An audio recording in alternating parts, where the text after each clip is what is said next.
tema de la discriminación, de la xenofobia, de la percepción negativa de los migrantes, hay que cambiarlo. Y las universidades claramente, y todas las instituciones de educación, desde la escuela primaria a la escuela secundaria, y ciertamente las universidades son foros en los cuales debe promoverse una cultura de apertura, debe promoverse una cultura de aceptación y de integración de diferentes etnias, de diferentes culturas, de diferentes razas.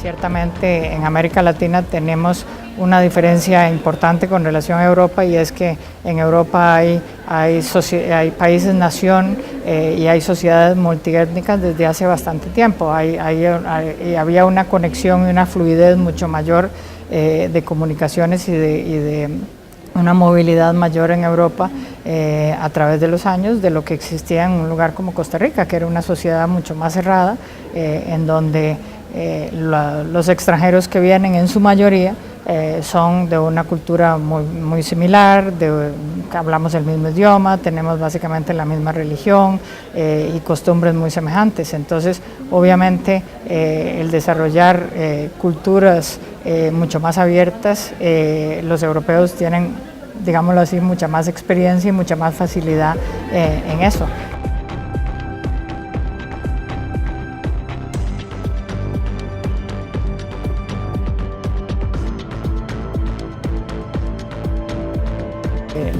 La gran ventaja de tener un país que no ha vivido guerras civiles importantes en los últimos años, que ha vivido en paz, no ha tenido conflictos con otras naciones, y esa es una enorme ventaja que hemos tenido todos. Es importante no solo apreciar esas posibilidades, esas oportunidades que hemos tenido como jóvenes en Costa Rica, la educación a la que hemos tenido acceso, la paz a la que hemos tenido acceso y las condiciones a las que hemos tenido acceso, pero al mismo tiempo desarrollar una cultura muchísimo más solidaria con los otros, y la única manera de desarrollar esa cultura más solidaria es entender esos procesos que para nosotros son muy a menudo bastante ajenos.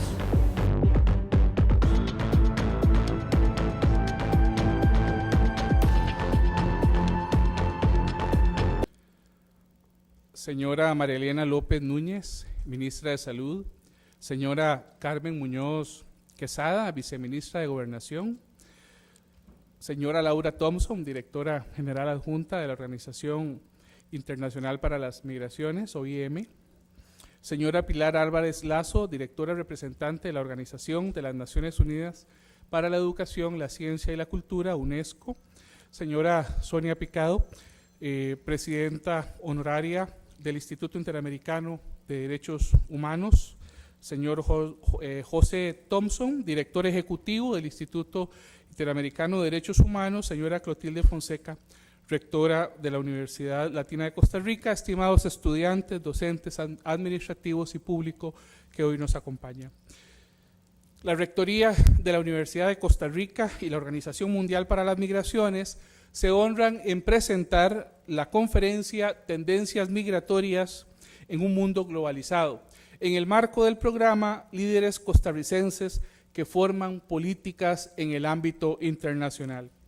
Esta conferencia también se enmarca en el ciclo de celebraciones del 25º aniversario de la Universidad Latina de Costa Rica, el cual ha estado promoviendo nuevos horizontes de excelencia académica e intercambios de alto nivel. Han colaborado en la organización de la conferencia la Asociación de Estudiantes de Psicología, la Asociación de Estudiantes de Relaciones Internacionales, la Escuela de Psicología y la Escuela de Relaciones Internacionales de la U Latina.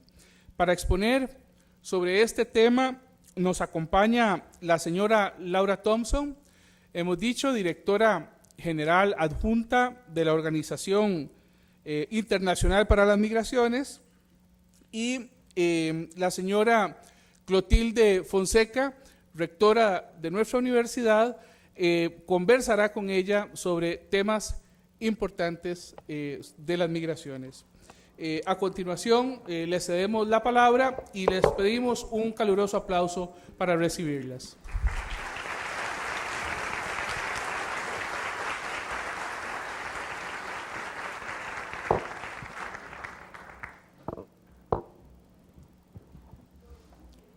Muy buenas noches a todos ustedes, muy queridos invitados especiales, miembros de la familia Thompson, profesores, estudiantes y funcionarios de la universidad.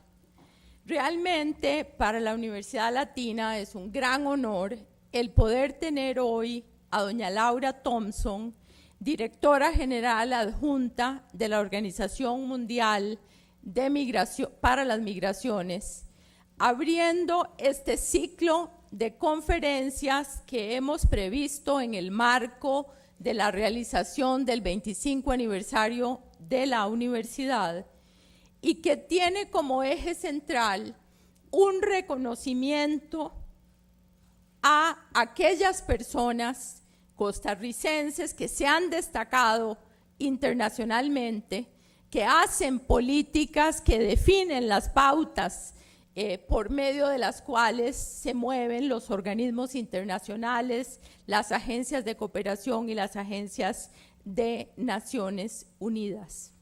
En Costa Rica, con frecuencia, estas personas se van siendo jóvenes, como en el caso de doña Laura, o ya profesionales maduros en el caso de muchos otros costarricenses, y luego hay una especie de vacío de comunicación y perdemos el rastro del aporte que estas personas hacen al país. En realidad, para toda nación es fundamental tener conocimiento de su historia y tener conocimiento también hoy en día, particularmente en una universidad que promueve tanto la internacionalidad. Es fundamental tener idea de qué piensan los líderes que salieron de Costa Rica, que se tomaron en serio su futuro, que tuvieron la visión, la inteligencia, el tesón para abrirse camino en un mundo altamente competitivo y altamente complejo, como es el mundo de los organismos internacionales. Para nosotros es verdaderamente un honor que doña Laura haya aceptado venir desde Ginebra precisamente para esta conferencia, por su interés de mantener una comunicación directa con los jóvenes y los estudiantes de nuestra universidad y del país. Doña Laura es una mujer con una trayectoria extraordinaria. Ella dirige desde el año 2009 la Organización Mundial para las Migraciones, es la secretaria general adjunta y ha tenido a su cargo un proceso complejo y muy interesante de reestructuración de la organización para adaptarla a los grandes desafíos que nos plantea el mundo contemporáneo y muy particularmente la migración en un mundo como el nuestro. El éxito de doña Laura en su primera gestión de 5 años condujo a una reciente reelección de doña Laura en este cargo, una reelección que se dio para orgullo nuestro en el marco de una apabullante mayoría. Fue electa en una votación de los países miembros que, conocedores de su trayectoria y su aporte a la OIM, quisieron mantenerla liderando una parte fundamental de esa organización. La OIM es una organización, ya doña Laura les comentará, pero de dimensiones globales muy importantes. Tiene alrededor de 9,000 funcionarios, 440 sedes y tiene presencia en 150 países del mundo. Doña Laura llegó a la OIM con una importantísima trayectoria en el mundo de la diplomacia, las negociaciones multilaterales, el desarrollo y asuntos humanitarios. Llegó a ese puesto como una de las líderes de organización internacional más jóvenes en la historia de estas entidades. Ella ha trabajado en los campos de la migración, de refugiados, de asistencia humanitaria, de derechos humanos y de ambiente. Fue embajadora de Costa Rica y representante permanente ante los organismos de Naciones Unidas y los organismos internacionales con sede en Ginebra. Lideró asimismo algunos de los principales entes de gobierno del Alto Comisionado para los Refugiados y de la OIM. Fue asesora legal de la Comisión de Compensación del Consejo de Seguridad de las Naciones Unidas para el Medio Ambiente y presidió asimismo múltiples foros de la Organización Mundial para la Propiedad Intelectual y la Organización Internacional para el Trabajo. Ella tiene formación como abogada, es licenciada en Derecho por la Universidad de Costa Rica y tiene una maestría en Relaciones Internacionales con especialidad en Legislación Internacional, maestría que obtuvo del Instituto de Altos Estudios Internacionales de Ginebra. Ha participado también en programas de formación ejecutiva en el Kennedy School of Government de Harvard University.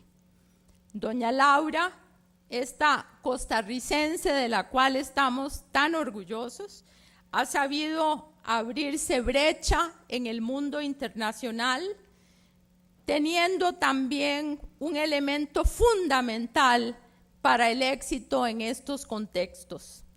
Ella tiene dominio total del inglés, el francés, el griego y también tiene conocimientos básicos de italiano y portugués.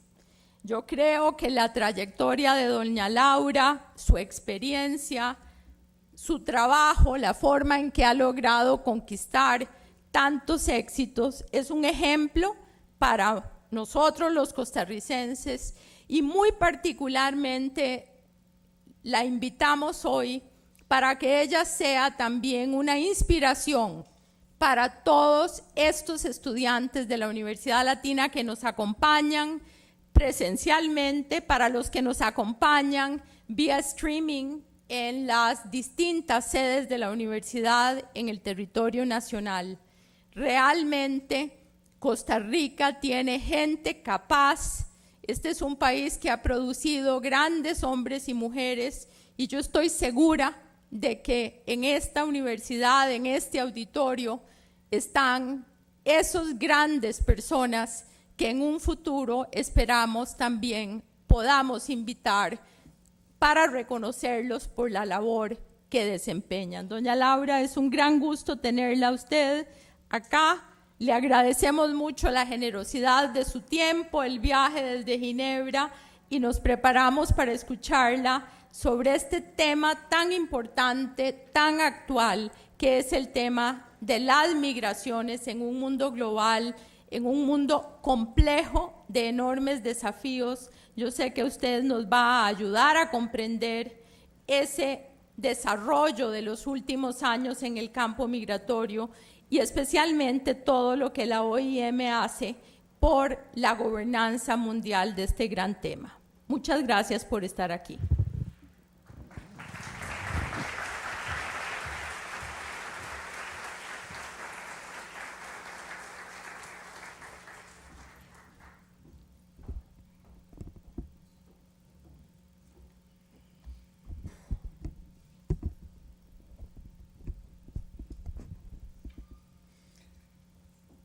Buenas noches a todos.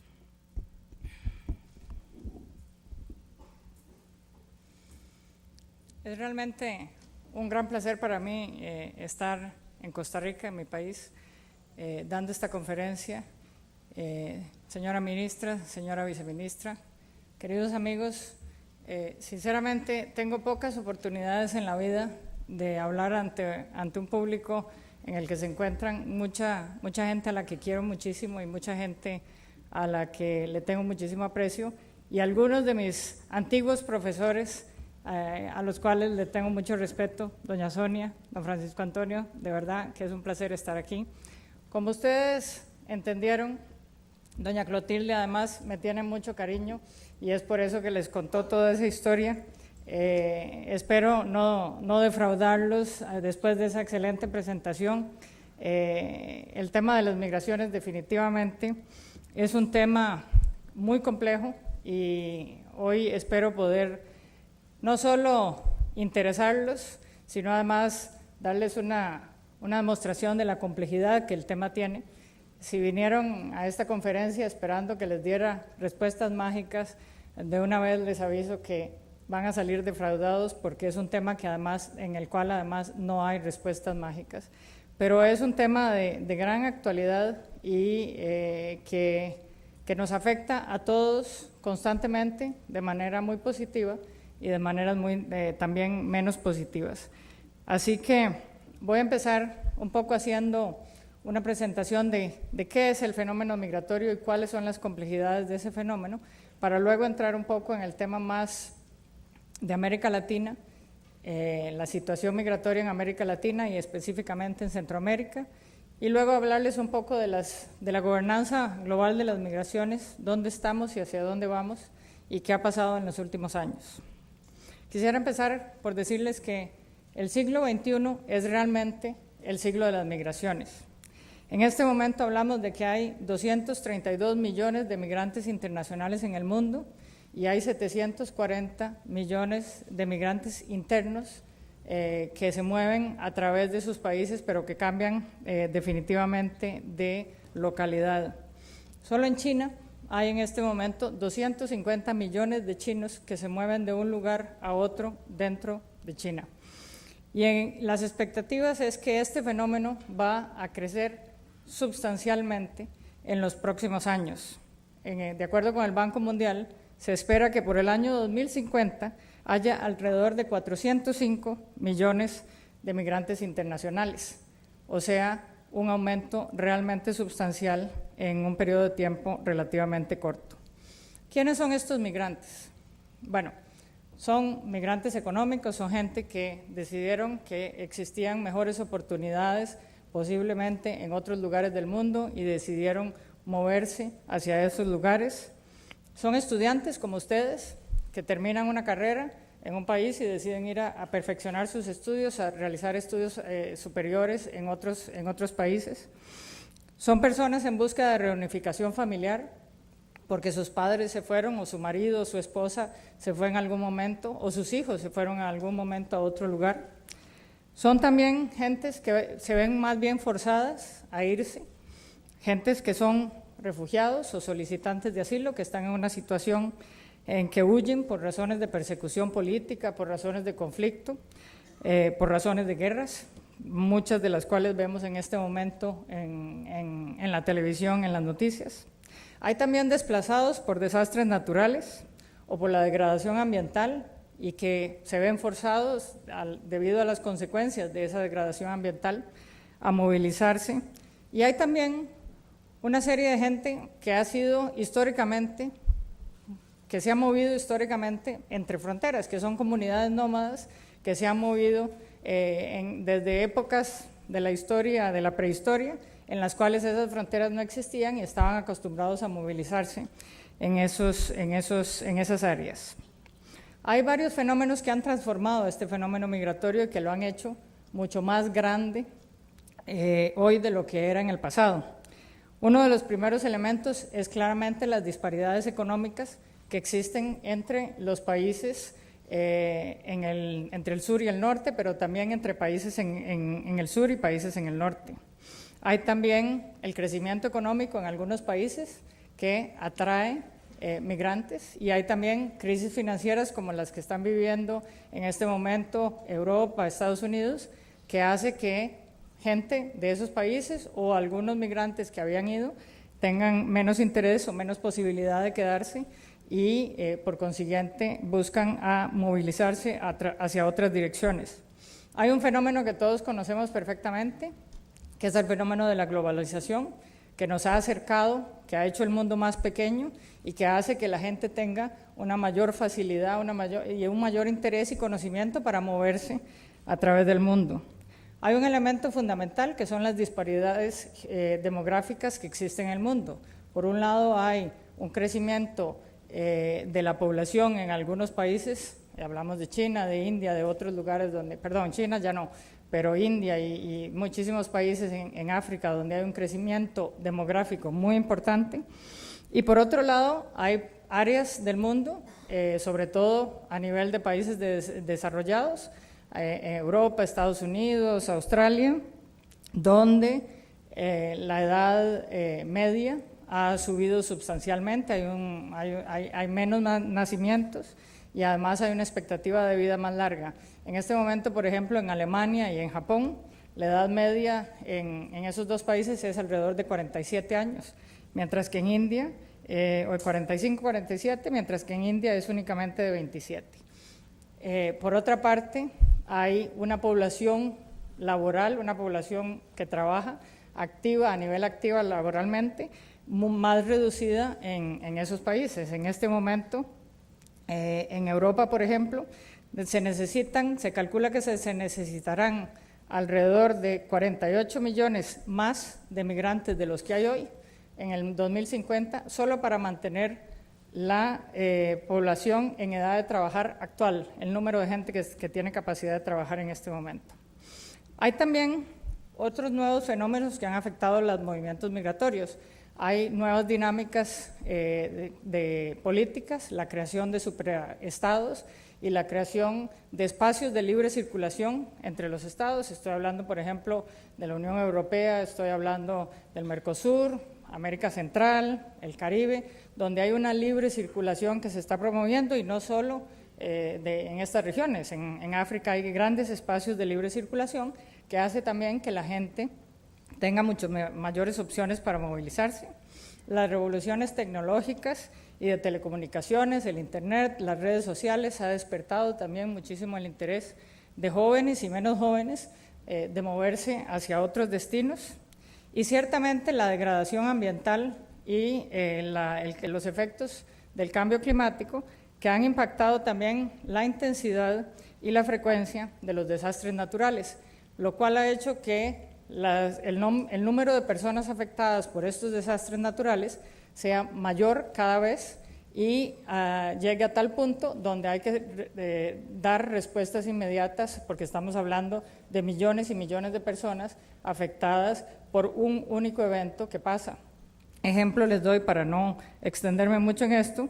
En el último ciclón de Filipinas, el ciclón Haiyan o Yolanda, como se conoce, hubo 16 millones de personas afectadas y más de 4 millones de desplazados. Y esas personas están dentro de los que hablamos. Las crisis humanitarias por conflictos políticos, étnicos y religiosos. Si ustedes prenden el televisor hoy, de lo que más van a oír hablar es de Siria, es de Libia, es de Irak, es de Sudán del Sur, es de República Centroafricana.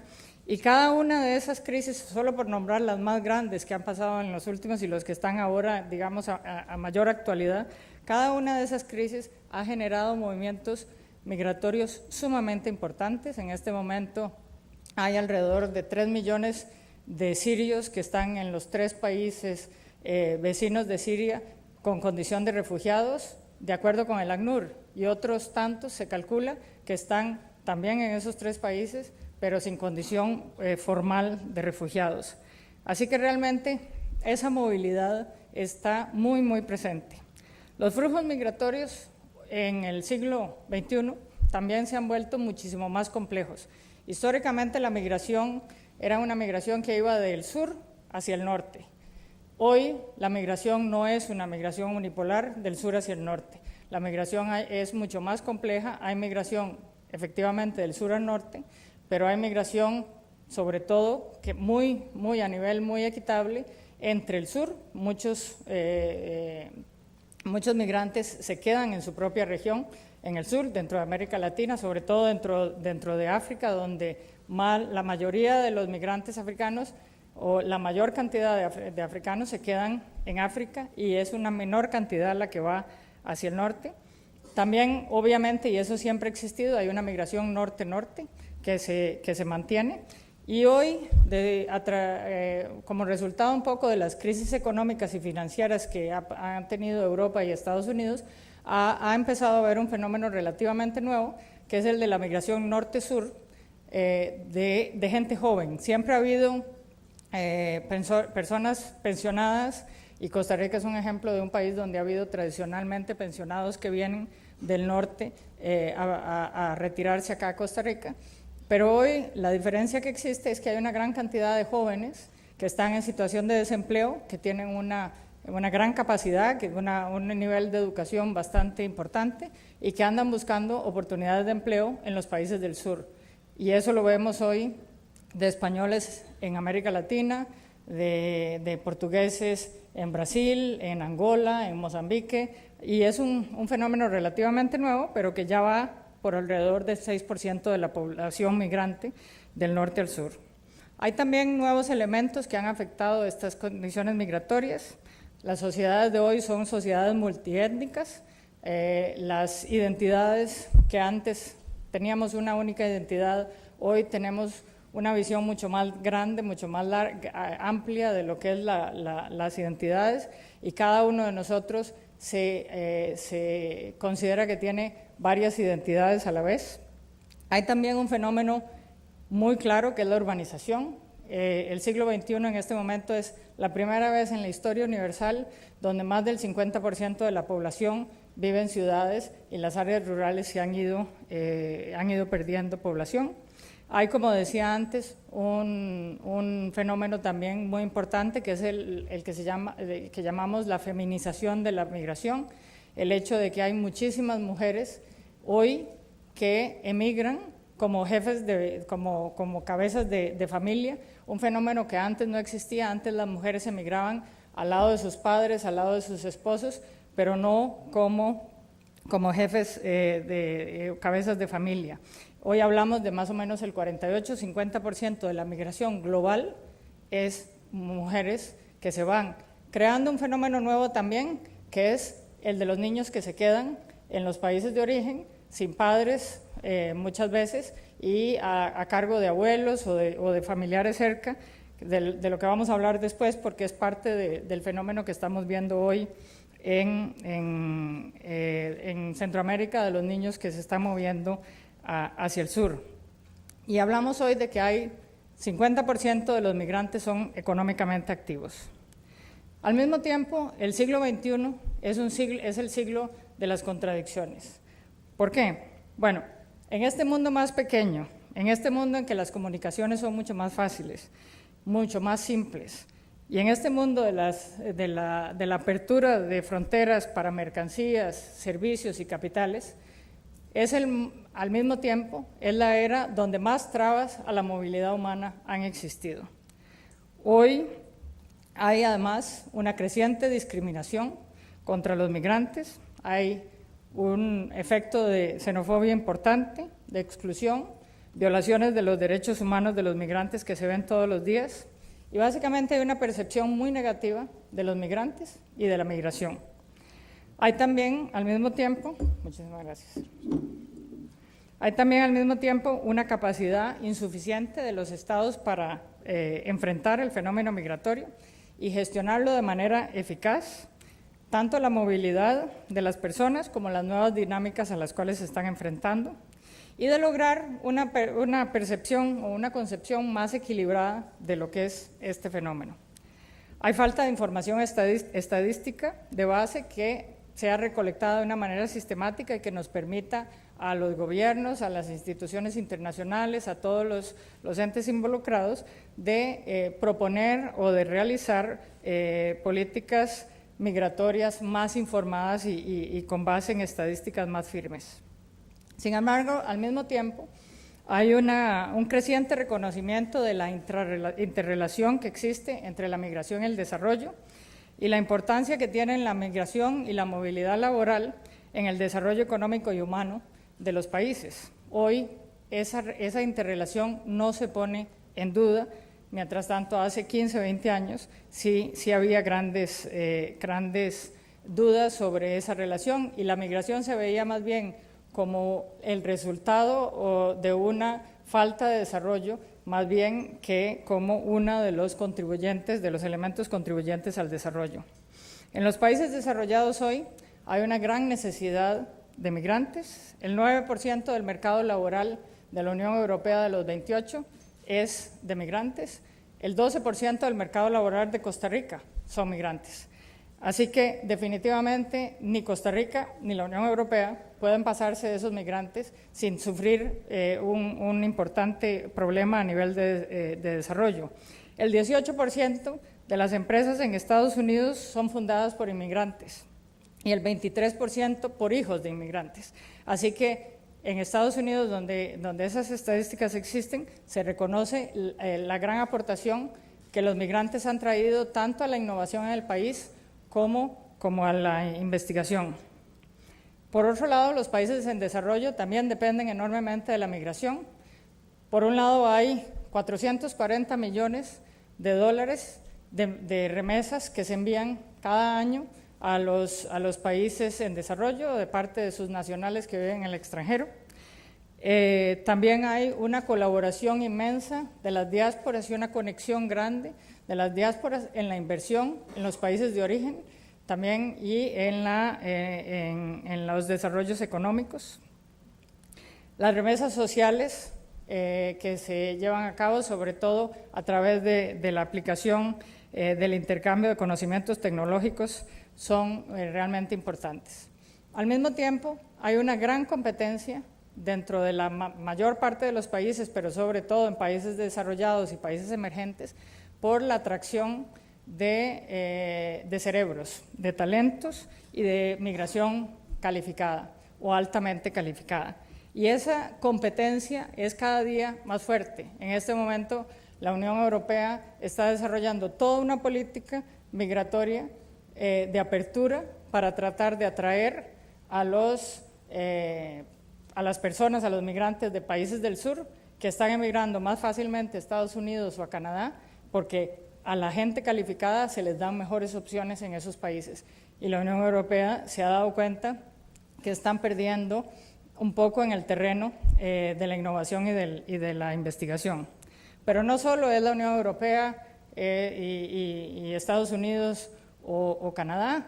En esa misma situación está hoy China, está Brasil, está Chile, está Sudáfrica, ciertamente está Singapur y está Corea, una serie de países en los cuales se han dado cuenta y tienen un plan de desarrollo específico que requiere de cierta capacidad y se han dado cuenta que hay deficiencias estructurales a nivel laboral que hacen que haya una mayor necesidad de migrantes, sobre todo de migrantes calificados. También hay un mayor reconocimiento a nivel nacional y a nivel internacional de la importancia de las conexiones y de la coordinación entre entidades. Uno de los grandes problemas del fenómeno migratorio es que tiene una gran cantidad de entidades involucradas. Podemos hablar, por ejemplo, en el caso de Costa Rica, el Ministerio de Gobernación y la Dirección General de Migración son las dos entidades que tienen la responsabilidad primordial en el tema, pero esas dos entidades no pueden hacer política migratoria sin tomar en cuenta las opiniones de los ministerios de Educación, Trabajo, Salud, Planificación, Economía, Relaciones Exteriores, o sea que hay una amplitud y otros más, ¿no? Entonces hay una amplitud de entidades que están involucradas y cada día se ve más la necesidad de crear comisiones interinstitucionales que un poco coordinen esas respuestas para que efectivamente el tema migratorio sea tratado de una manera integral y holística. Voy a pasar a darles un poco ahora información sobre América Latina y cuál es la situación en este momento. En América Latina, contrario a otras regiones del mundo, como les decía anteriormente, el 93% de los emigrantes van hacia el norte, la mayor parte hacia Estados Unidos y Canadá, pero también hacia España, Italia, Portugal y otros países de la Unión Europea. Últimamente ha habido un incremento mayor en la migración sur-sur en América Latina. Ustedes todos sabemos aquí que Costa Rica ha sido tradicionalmente un país receptor de migrantes y hay otros países también, como Argentina, que ha sido un país receptor de migrantes tradicionalmente, pero hoy cada vez más hay países que se han ido volviendo cada vez más receptores y estamos hablando de Argentina, Chile, Panamá, El Salvador, Belice, Trinidad y Tobago, el Caribe mexicano, es decir, que ya hoy inclusive Costa Rica no está dentro de los principales países receptores de migrantes en América Latina. ¿Cuáles son las razones para esta migración sur-sur también en América Latina? Bueno, y la sur-norte. Hay una desigualdad económica clara que existe en América Latina y más creciente ahora entre países vecinos, que hace que haya más interés de unos nacionales para moverse al país de al lado en donde existen mejores oportunidades. Hay un crecimiento económico claro que ha existido en América Latina en los últimos años con relación a una crisis económica y financiera en otros países y que ha generado una reducción de la migración hacia Estados Unidos y hacia Europa y una concentración más bien en moverse hacia países aledaños donde hay un crecimiento económico importante. Hay también lo que hablábamos antes de la urbanización creciente de las áreas rurales y ciertamente el fenómeno que todos conocemos de inseguridad ciudadana y de violencia de género que existe en muchos lugares de América Latina, que ha influido también en que la gente decida irse. Pero también hay una migración extracontinental que ha existido en diferentes momentos, no es absolutamente nueva. Hace 20, 25 años existía, luego paró un poco y ahora volvió, que va dirigida más bien a Estados Unidos y Canadá, pero que pasa por América Latina, pero que no es solamente para Estados Unidos y Canadá. Argentina, Brasil y Chile son también países que atraen muchísimo migración extracontinental del que estamos enfrentando. Y bueno, el nuevo fenómeno relativamente, que es el fuerte incremento de la migración infantil, en particular de menores no acompañados, que han estado viajando en los últimos tiempos, particularmente en este último año, hacia Estados Unidos.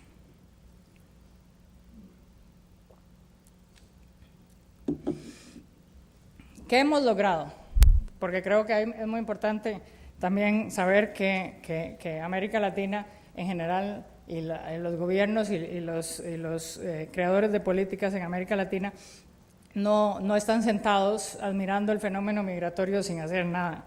Hay una gran modernización de las políticas migratorias en América Latina y una modernización también bastante importante de las legislaciones migratorias que en general venían de los 70s y de los 80s y que tenían una visión muy de seguridad y no una visión mucho más integral de seguridad, pero además de desarrollo, pero además de fortalecimiento. Hay también una serie de programas que se han implementado para la regularización de los migrantes que estaban en condiciones irregulares, que han traído resultados muy importantes en América Latina. Ha habido también la creación de una serie de programas que promueven la utilización productiva de las remesas, que son en principio fondos privados, pero que con ciertos incentivos se pueden atraer hacia la inversión y el desarrollo de programas productivos. Hay un gran fortalecimiento con las diásporas en los países y las comunidades de origen. Las diásporas en América Latina eran gente que se había ido como lo decía doña Clotilde antes, gente que se había ido y que se había desvinculado realmente del país porque no existían las condiciones suficientes para mantenerse conectado. Hoy, evidentemente, los medios tecnológicos nos permiten conectarnos más fácil, pero no había muchísima atención, tanto consular como de otra índole, para mantener esa vinculación de las diásporas con los países.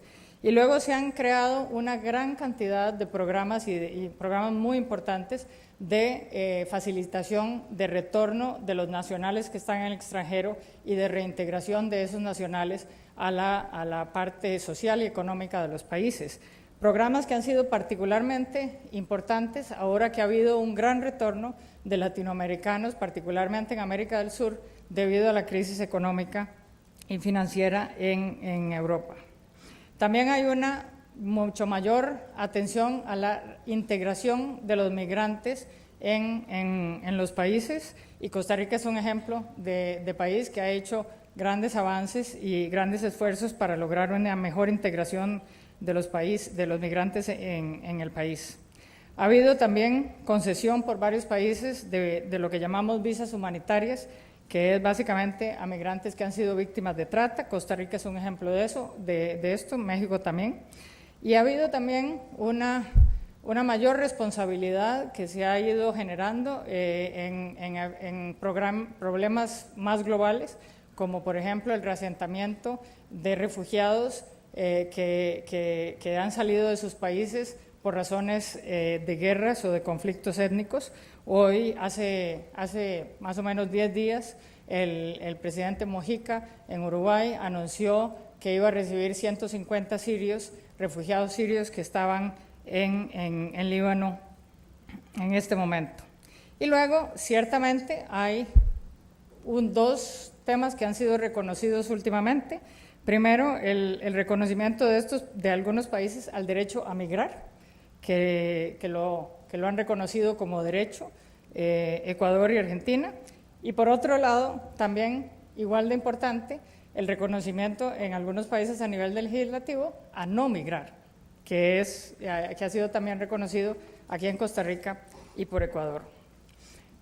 El tema, yo creo, ciertamente más importante en este momento y más actual en América Latina y en Centroamérica es el tema claramente de los menores no acompañados, que se ha vuelto una situación realmente apremiante en la región. Este fenómeno es un fenómeno global y yo creo que eso hay que dejarlo muy claro. No es únicamente en Centroamérica que los menores no acompañados van solos y cruzan fronteras. Es un fenómeno que ha existido globalmente, que existe globalmente, y es un fenómeno ante el cual hay una gran cantidad de países que se están preguntando cómo resolverlo y cómo tratarlo de la mejor manera. En este momento UNICEF tiene estadísticas o estimaciones de que hay alrededor de 33 millones de migrantes internacionales menores de 20 años, de los cuales 11 millones están entre los 15 y 19 años y 9 millones entre los 10 y 14 años.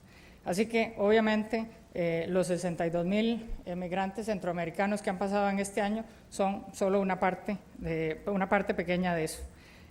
Como decía, no es un fenómeno nuevo. Lo que sí ha pasado, y por eso estamos todos alarmados y requerimos de soluciones prontas, es un incremento exponencial en el número de migrantes que se han ido hacia Estados Unidos, un incremento exponencial en la vulnerabilidad de esos niños que están movilizándose, y luego una reducción en la edad. Cada vez hay niños más jóvenes que se iban tradicionalmente, como decía, estaban entre los 14 y los 17, 18 años, y ahora cada vez hay niños más jóvenes que están saliendo. ¿Quiénes son esos niños? Bueno, no hay un perfil único, hay una gran variedad, es un perfil muy heterogéneo, pero tienen diferentes edades. Algunos viajan acompañados con sus familias o con algunos conocidos, otros viajan solos, otros viajan acompañados con otros niños migrantes. Algunos viajan de manera mucho más peligrosa e irregular, otros viajan con fondos un poco, y hay una multicausalidad de esos movimientos. Inicialmente se trató de decir que todos esos niños salían de Centroamérica por un tema de violencia y por las maras. No es así. Hay realmente una gran multicausalidad de esos flujos. Hay muchos que viajan en búsqueda de mejores oportunidades económicas y educativas.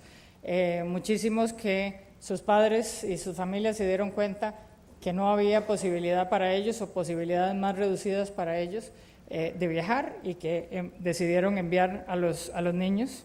Hay algunos efectivamente que se van huyendo de la violencia, de la inseguridad y que están buscando una mejor calidad de vida. Otros que son efectivamente víctimas de persecución en sus países de origen y son potenciales refugiados o solicitantes de asilo. Hay también, obviamente, víctimas de trata o de venta de niños, que existe amplia en América Central. Hay algunos que salen debido a situaciones de emergencia y hay otros que salen independientemente de sus padres porque quieren escapar a situaciones familiares problemáticas o personales. Hay otros que buscan la reunificación con sus padres que están en Estados Unidos o que se han quedado solos en los países de origen y que se dan cuenta que tienen la opción de emigrar, y otros que se van por discriminaciones de cualquier tipo, ya sea porque son indígenas, porque son de una raza diferente o porque son mujeres y sienten que hay discriminación de género, y otros tantos que están buscando el sueño americano que nos ha sido vendido como tan ejemplar. La realidad del problema no está en que los niños emigren. La realidad del problema está en las condiciones en que los niños emigran, en la vulnerabilidad que ellos tienen justamente al emigrar de manera irregular y en las condiciones que las hacen. Toda migración irregular implica un riesgo. Toda migración irregular es peligrosa, pero la de los niños claramente es mayor y sobre todo los hace muy aptos a ser tomados por redes criminales de traficantes, de coyotes, en los cuales los exponen claramente al abuso, a la explotación y también al maltrato.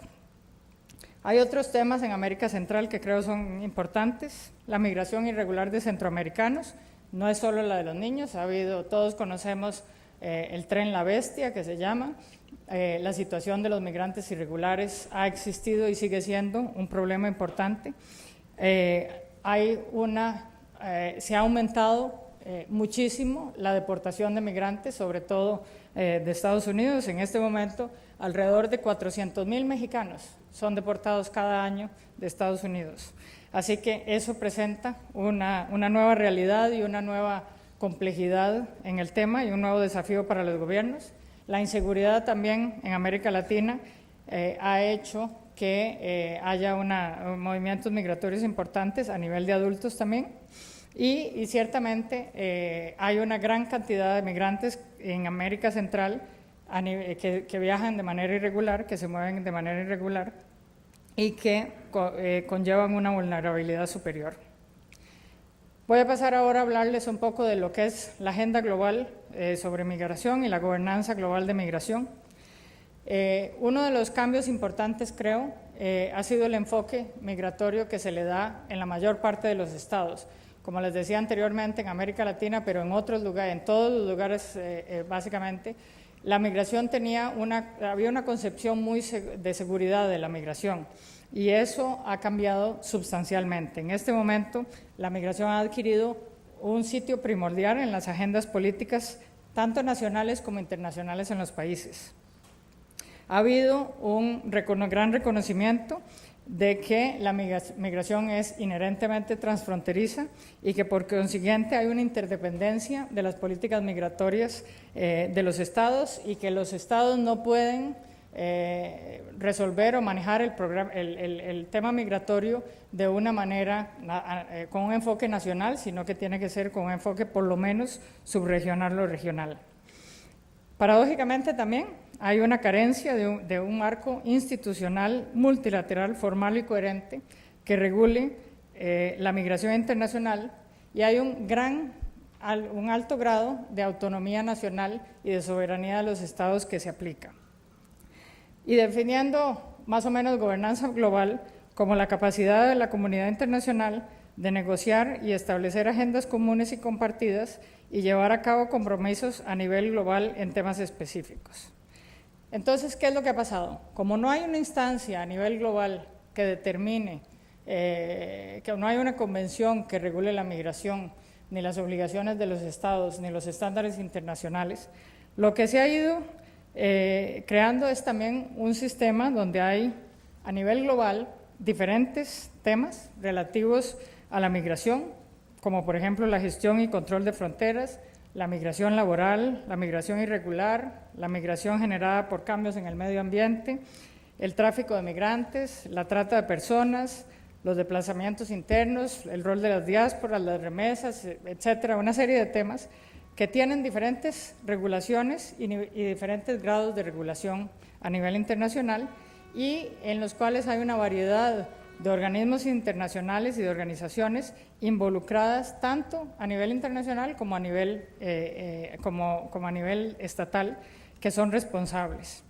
Ante esa ausencia de gobernanza, de un sistema de gobernanza institucional multilateral que ha sido creado o formalmente establecido, de arriba hacia abajo, lo que se ha ido generando es un sistema de abajo hacia arriba, de formas ad hoc, de gobernanza migratoria y cooperación informal, en las que los estados se involucran de manera a diferentes niveles y de manera selectiva. Escogen en esto sí, en esto no.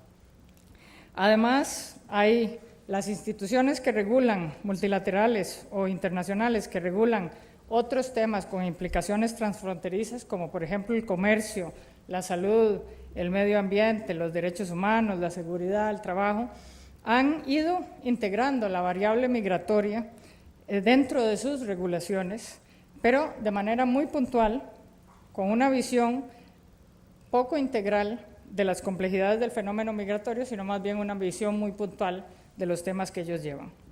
Como resultado, se ha creado un complejo y muy fragmentado entretejido de instancias paralelas internacionales, regionales y subregionales, que han contribuido al surgimiento del debate que está hoy muy presente, que es de crear un marco institucional, internacional, multilateral de la migración. A nivel global se han avanzado, hay ciertamente la legislación, las convenciones de derechos humanos que se aplican a los migrantes claramente, hay las convenciones de la Organización Internacional del Trabajo que se aplican a los trabajadores migrantes como a los trabajadores nacionales. Ha habido algunos intentos de realizar convenciones, por ejemplo, bueno, la OIT acaba de pasar un convenio sobre los trabajadores y las trabajadoras domésticas, y hay una convención que se acordó en 1990, que es la Convención Internacional sobre la Protección de los Derechos de todos los trabajadores migratorios y sus familias. Una convención que duró muchísimos años en entrar en vigor por justamente falta de ratificación y porque tenía, de acuerdo con los estados que no lo han ratificado, incluyendo a Costa Rica, una visión muy selectiva de lo que es la migración y no una visión integral de lo que es el fenómeno migratorio. Ha habido también 2 diálogos de alto nivel que la Asamblea General de las Naciones Unidas realizaron sobre migración y desarrollo, uno en el 2006 y uno en el 2013. En el 2006 el diálogo fue básicamente una pelea.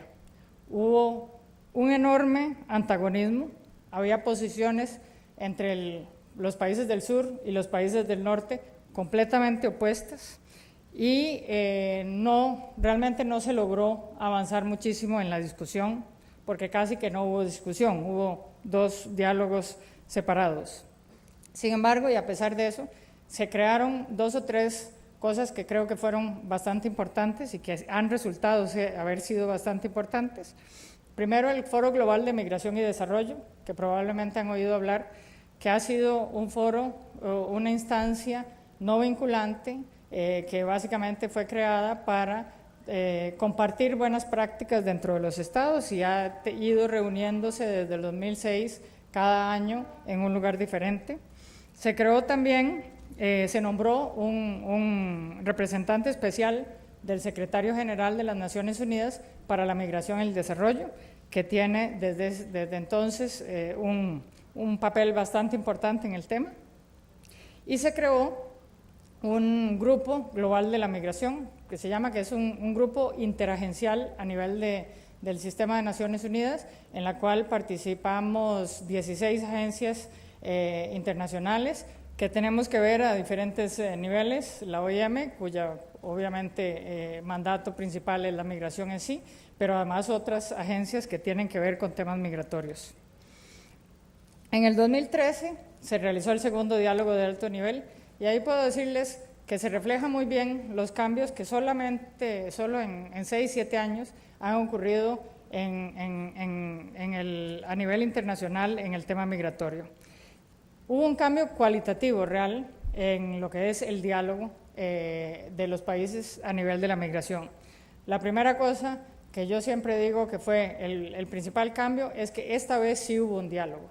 Esta vez sí los países se sentaron juntos y empezaron a conversar sobre los desafíos, sobre las soluciones y las buenas prácticas que existían.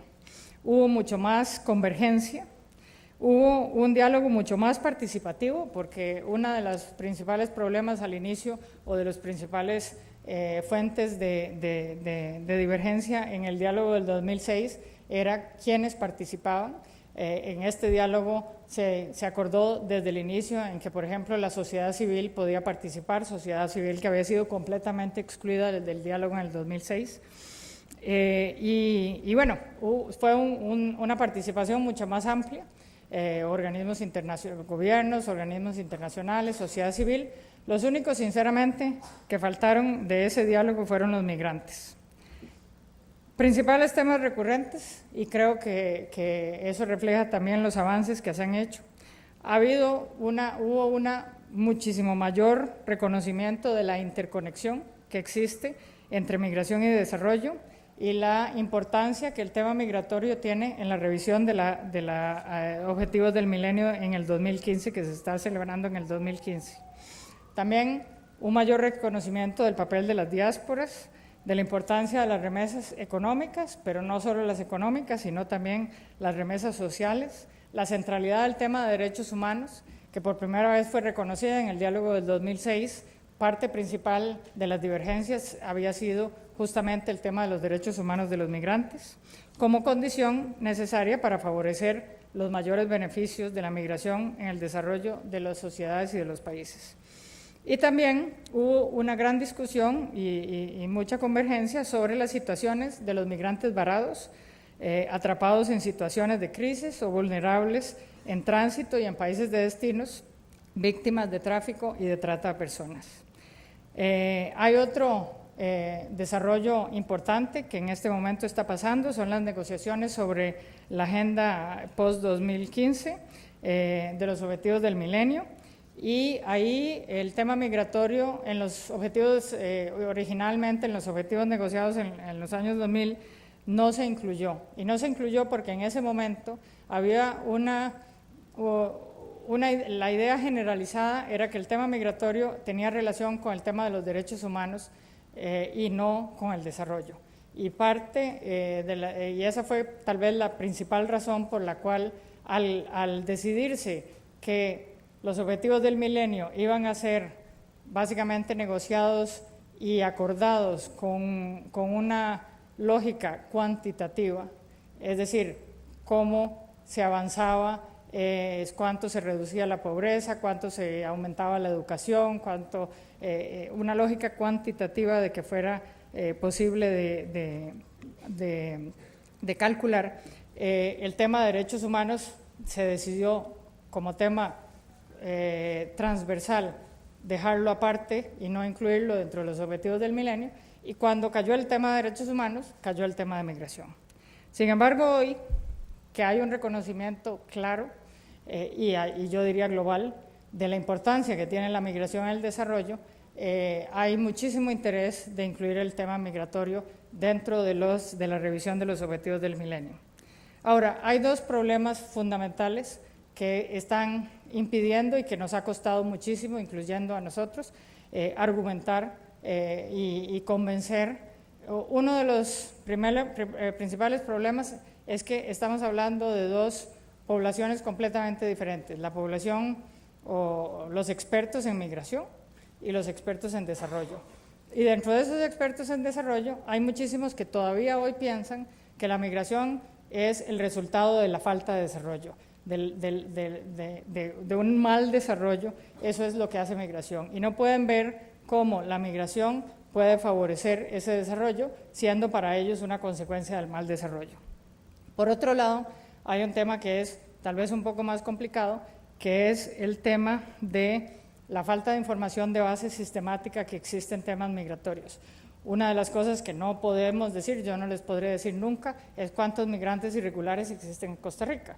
Yo les puedo decir cuántos migrantes regulares existen, pero los irregulares, por su condición natural de irregularidad, justamente no son cuantificables. Y parte de eso, eso afecta en general a una serie de fenómenos dentro del fenómeno migratorio, y eso dificulta claramente cuando la lógica de las negociaciones de los objetivos del milenio y de la revisión de los objetivos del milenio es cuantitativa, dificulta justamente entender o darse cuenta, analizar cómo se va progresando en esos foros. Además, hay una serie de procesos consultivos que se han ido realizando. Las regiones, a falta de una convención, a falta de regulaciones mucho más globales, han ido juntándose y discutiendo temas migratorios. En algunos casos esos procesos consultivos regionales son temáticos y ven el tema de migración laboral, por ejemplo, o de trata de personas. En otros casos son mucho más transversales y ven el tema migratorio en general. En América Latina tenemos dos procesos de esos. Está la Conferencia Regional de Migración, el proceso de Puebla, que es conocido también como el proceso de Puebla, que incluye América Central, América del Norte y República Dominicana. Y en América del Sur ha habido la Conferencia Sudamericana de Migración.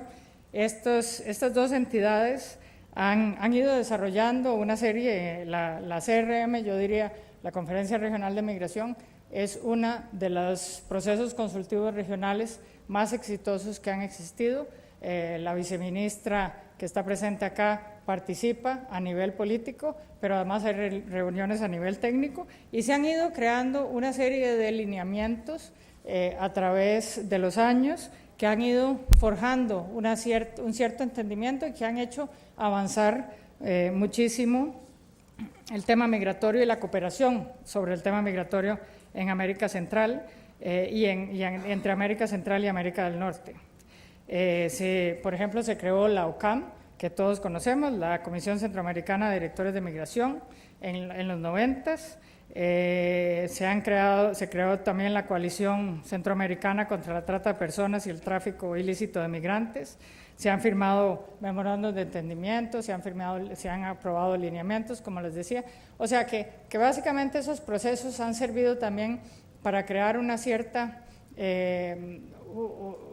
facilitar, digamos, el diálogo entre países y en subregiones donde hay países con intereses muchas veces opuestos. Ahora, yo no podría terminar esta charla sin hablarles de la Organización Internacional para las Migraciones, porque si no estaría haciendo el trabajo de doña Clotilde, pero no el mío. La organización, ¿dónde se sitúa la OIM en todo esto que les he explicado hoy? Bueno, la OIM nace como una organización operativa, como una organización europea.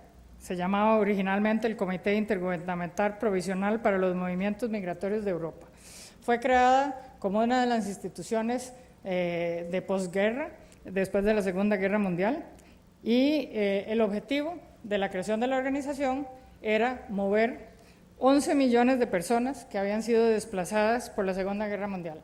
Para que entiendan cuál es el nivel de los desastres naturales de hoy, cuando les dije que había 16 millones de personas afectadas por el ciclón en Filipinas, en toda la Segunda Guerra Mundial hubo solo 11 millones de personas desplazadas. Así que, para que entiendan qué significa eso hoy. La OIM nació entonces como una organización básicamente del Plan Marshall, una organización europea, y ha ido evolucionando a través de los años. Fue creada en 1951 y ha ido evolucionando a través de los años, primero incorporando países fuera que no fueran europeos, pasó a convertirse en lo que hoy se llama la Organización Internacional para las Migraciones en los 80s. Hoy la organización cuenta con 156 Estados miembros, 11 estados con estatutos de observador, y hay una gran cantidad de organizaciones internacionales y de organizaciones no gubernamentales que participan en la OIM como observadores. Tenemos, como decía doña Clotilde, cerca de 9.000 funcionarios repartidos en alrededor de 450 oficinas que están en más de 150 países en el mundo, y un presupuesto anual de 1.2 1.200 millones de dólares, 1.2 billones de dólares en inglés. El mandato de la organización, que originalmente era, como les decía anteriormente, muy operativo, se fue expandiendo con los años, y las actividades tradicionalmente de la OIM, que había sido el movimiento, el reasentamiento, el movimiento de desplazados y de migrantes, el reasentamiento a terceros países y el retorno, se ha ido cada vez ampliando más, y en este momento es una organización, como cualquier organización del sistema de Naciones Unidas, que ofrece capacitación a los países, que da asistencia técnica en temas de política migratoria, en temas de legislación migratoria, de trata. Tiene un enfoque de la migración muy amplio, con la idea de que la migración es un fenómeno que existe. Uno no puede estar a favor o en contra de la migración.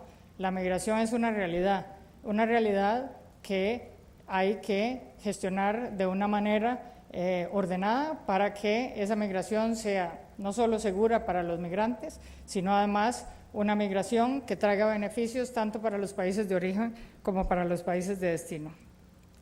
El marco de acción de la OIM es su constitución y las resoluciones del Consejo. Hay una estrategia que se llama, que es un documento en la cual se amplía un poco, y tiene una particularidad: no pertenece al sistema de Naciones Unidas formalmente. ¿Por qué no pertenece al sistema de Naciones Unidas? Bueno, por la misma razón, porque no fue creada como parte del sistema de Naciones Unidas originalmente. La realidad es que con la evolución de la organización, la colaboración y la coordinación con el sistema de Naciones Unidas ha ido creciendo enormemente, y sobre todo en los últimos 20 años la organización trabaja con el sistema de Naciones Unidas como si fuéramos parte del sistema de Naciones Unidas, y tenemos una gran convergencia. Somos parte de los equipos de país en la mayor parte de los países, etcétera, y sobre todo tenemos una gran coordinación, porque el tema migratorio definitivamente, como les decía, no es ni puede ser jamás la exclusividad de un solo organismo internacional, y hay muchas aristas dentro del tema migratorio que requieren de especializaciones que otros organismos tienen. Así que la coordinación es realmente fundamental. Para concluir, ¿la migración es un desafío o es una solución? Yo diría que es ambas. Y presenta ambas. Es una solución para muchas cosas, es un desafío para muchas otras. En muchos lugares yo veo invitaciones a conferencias y a discusiones donde la gente me habla del problema migratorio. Bueno, la migración no es un problema, es un fenómeno. Se puede convertir en un problema si lo manejamos mal, se puede convertir en una solución si lo manejamos un poco mejor. Así que es un desafío en el cual todos participamos, es un desafío que presenta, debido a las complejidades que yo traté de explicarles hoy, una dificultad particular que requiere de una gran coordinación a nivel interestatal, a nivel interno de todos los estados, y que no siempre se ve de esa manera. La migración bien gestionada conlleva sin duda grandes beneficios para los países y las comunidades de origen y de destino y para los migrantes en sí, y limita claramente los desafíos que que la migración presenta a los sistemas de protección social, como hemos visto aquí en Costa Rica, cuando ha habido grandes olas de migrantes, que los desafíos que presenta para la seguridad social, para la educación y para la salud. La protección social y la integración de los migrantes son claves en este proceso, para proporcionar un entorno real que sea favorable y que facilite la inclusión y la participación de los migrantes de manera formal en los sistemas económicos y sociales. Eso aliviana muchísimo el impacto que tienen los migrantes en esos sistemas, si participan de manera formal. Hay una necesidad clara de crear puentes entre los responsables de las políticas migratorias y de las políticas laborales, entre las políticas migratorias, las políticas de desarrollo, entre las políticas migratorias y las políticas de planificación. Si los países no logran desarrollar esa conexión y esa interconexión entre esas políticas, definitivamente siempre existirán contradicciones y siempre van a haber limitaciones, y la migración puede, en ese caso, convertirse más en un problema que en una oportunidad. Y además, hay que dar un impulso en la coherencia entre las políticas esas políticas migratorias y el desarrollo institucional que hacen los países. Para ello se necesita también información estadística sistemática y comparable que hoy no existe y que estamos tratando de hacer un gran esfuerzo para lograr. Hay una gran cantidad de información, no es que la información no exista. Lo que no tiene esa información es que no es sistemática y al mismo tiempo la perspectiva o la lógica con la cual se recaba esa información no es necesariamente, la hace que no sea comparable entre los diferentes países, e inclusive dentro de los mismos ministerios hoy a veces encontramos contradicciones entre la información que tienen los ministerios de salud, que es diferente de la información que tienen los ministerios del interior o de los ministerios de trabajo o de educación. Hay claramente una necesidad de una cooperación internacional. La migración como fenómeno tiene que verse como un tema transfronterizo y que no puede ser regido por un solo país, y no hay soluciones nacionales que puedan lograrse. Y claramente tiene que haber una lucha mucho más importante contra la xenofobia. Hay que mejorar la percepción de los migrantes y proteger los derechos humanos de todos los migrantes, y todos estos temas son fundamentales. Aquí, ¿quiénes tenemos que hacer eso? Yo creo que todos, los gobiernos, claramente, los organismos internacionales, todos nosotros que tenemos un rol fundamental dentro de esto, la sociedad civil que lo hace y que ayuda muchísimo, pero que también tiene que mantenerse comprometida, la academia, ustedes, los medios de comunicación que tienen un rol fundamental en la creación de opinión sobre el fenómeno migratorio y sobre los migrantes. Y yo les diría que todos ustedes, los jóvenes de este país y los jóvenes del mundo, si ustedes no ven el fenómeno migratorio de esta manera, si no ven el fenómeno migratorio como una oportunidad, si ustedes no ven a los migrantes como semejantes que tienen intereses de buscar un trabajo mejor, de buscar mejores oportunidades de vida, y si ustedes continúan con una lógica de discriminación y de xenofobia, obviamente no tenemos esperanzas de que el mundo cambie. Pero sobre todo, y yo creo que para concluir, hay que reconocer que la necesidad de promover un modelo de gestión migratoria centrado en la persona humana. Déjenme concluir diciendo, los migrantes son seres humanos, son gente como ustedes y como yo, que tiene aspiraciones, que tiene necesidades, que tiene deseos, que tiene frustraciones, y que debemos ver de esa manera. Los migrantes no son estadísticas. Muchísimas gracias y espero poder responderles a preguntas después.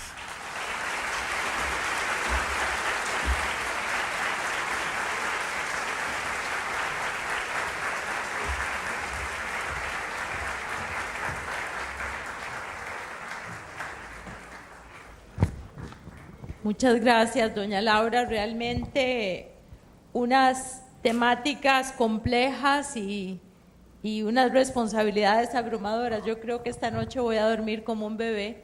Yo tenía la percepción de una gran responsabilidad de 30.000 estudiantes y profesores a cargo, y ahora veo que usted tiene 972 millones de personas por las cuales preocuparse, que es más o menos como 200 veces la población de Costa Rica. Menuda tarea. Yo quería preguntarle, en medio de esa abrumadora realidad, de esa compleja realidad, ¿cómo ha jugado un papel o por qué se ha hecho la reestructuración de la OIM? ¿Qué aspiran ustedes a lograr con esa transformación de la estructura para ser más efectivos en el cumplimiento de las funciones que tiene la OIM?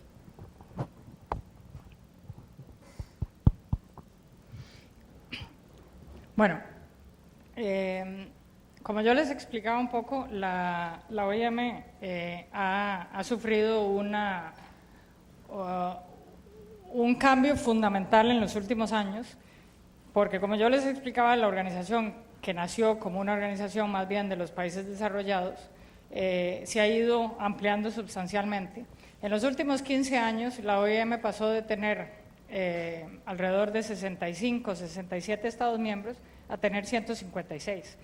Yo no creo que haya ninguna organización en el mundo que se haya duplicado de tamaño en 15 años. ¿Por qué se duplicó? Bueno, básicamente por todo lo que les estaba diciendo, porque el fenómeno migratorio hoy es fundamental y muchos países ven a la OIM como parte de la solución, como parte de quieren ser parte de la organización porque saben que ahí pueden encontrar algunas de esas respuestas para resolver los desafíos que la migración presenta. Entonces, hoy la OIM tiene 156 Estados miembros, de los cuales más de 100 son países en desarrollo. La realidad de la organización ha sido la arquitectura presupuestaria de la organización refleja también muchísimo esa realidad de hace 20, 30 años, donde la mayor cantidad de los países eran países desarrollados que llegaban a la organización y nos decían, o les decían a los entonces responsables, queremos que hagan esto y aquí está el dinero.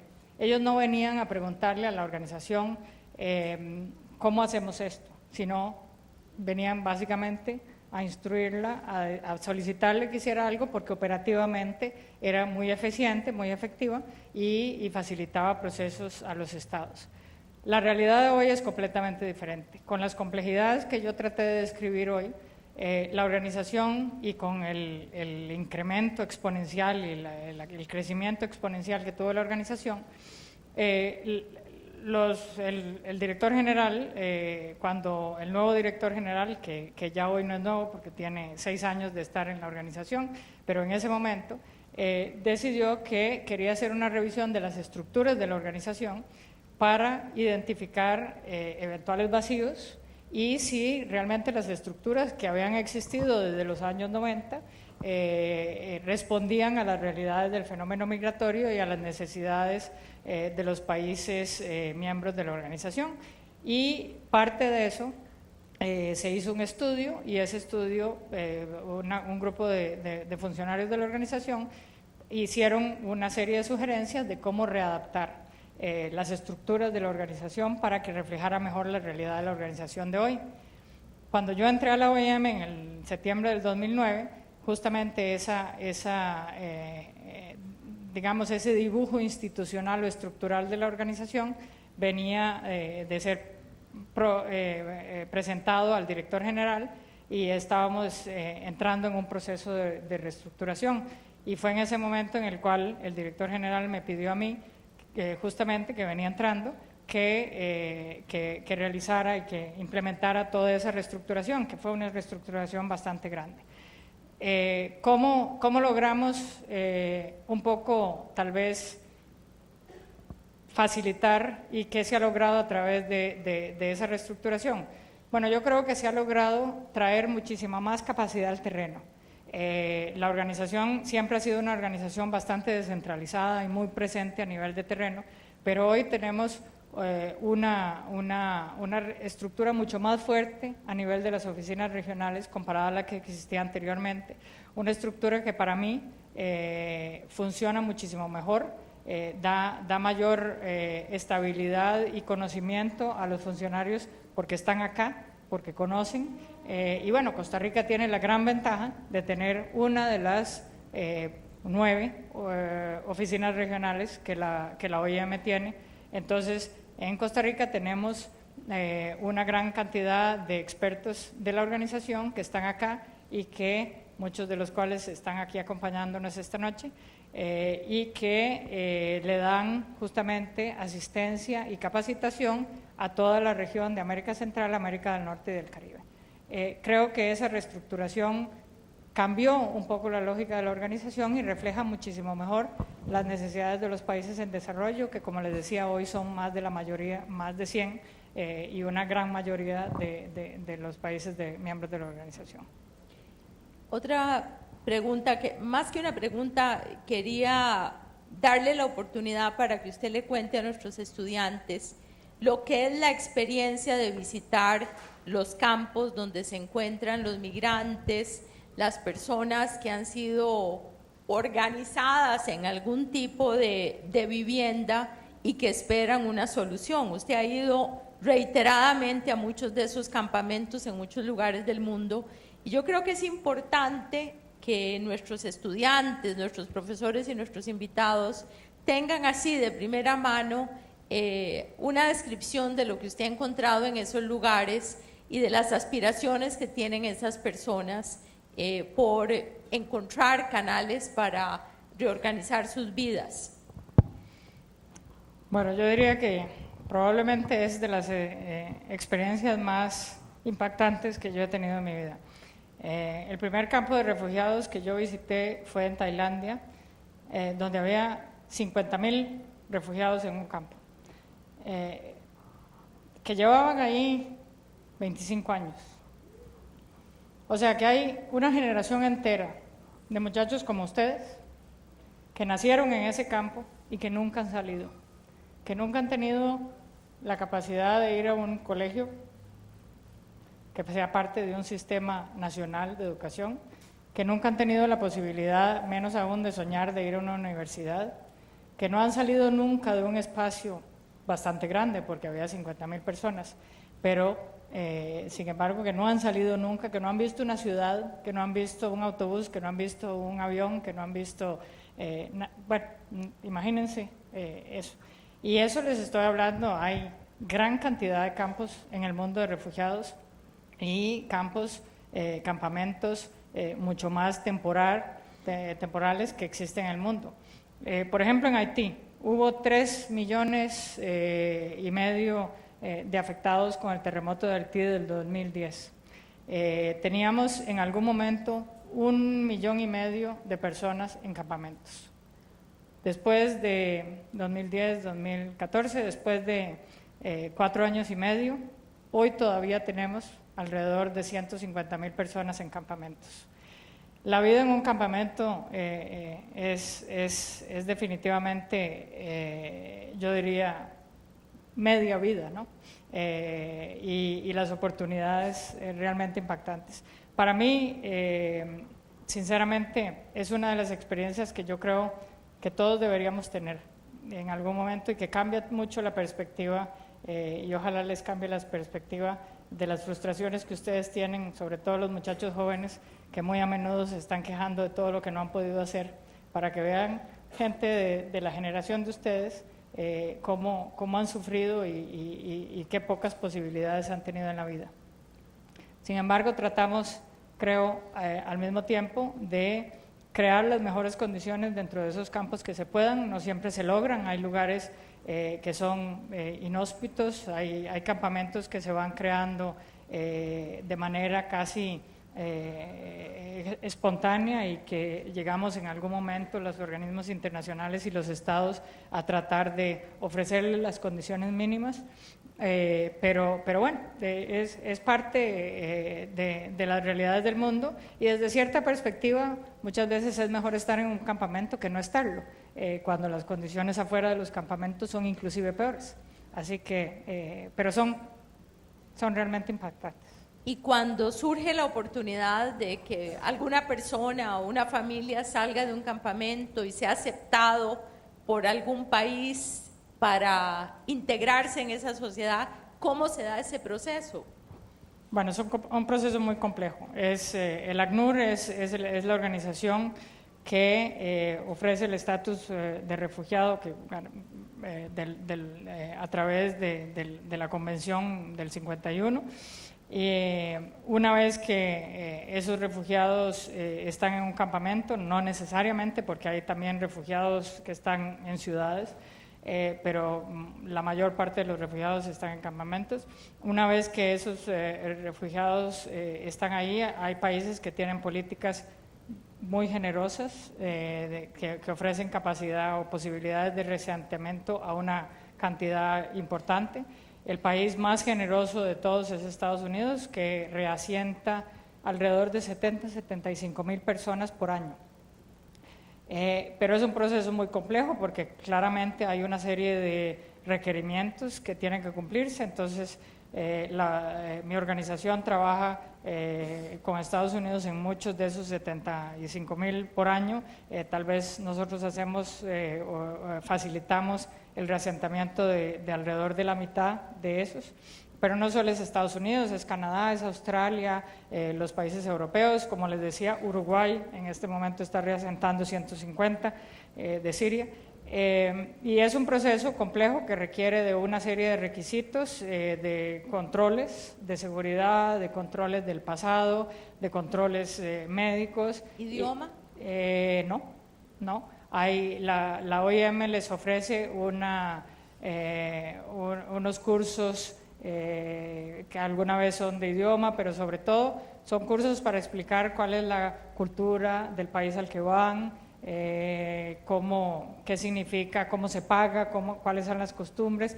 Yo he estado en cursos de esos y son impresionantes porque realmente, bueno, les decía de este campamento en Tailandia, donde esa gente nunca había salido del país, entonces había que explicarles desde cómo se iba de ese campamento, desde cómo se iban a montar en un autobús y cómo iban a llegar a un aeropuerto, lo que significaba volar en un avión, y de ahí en adelante lo que significaba irse a un país donde iban a llegar y tenían una asistencia más o menos, un cuadro que los mantiene durante 6 más o menos meses,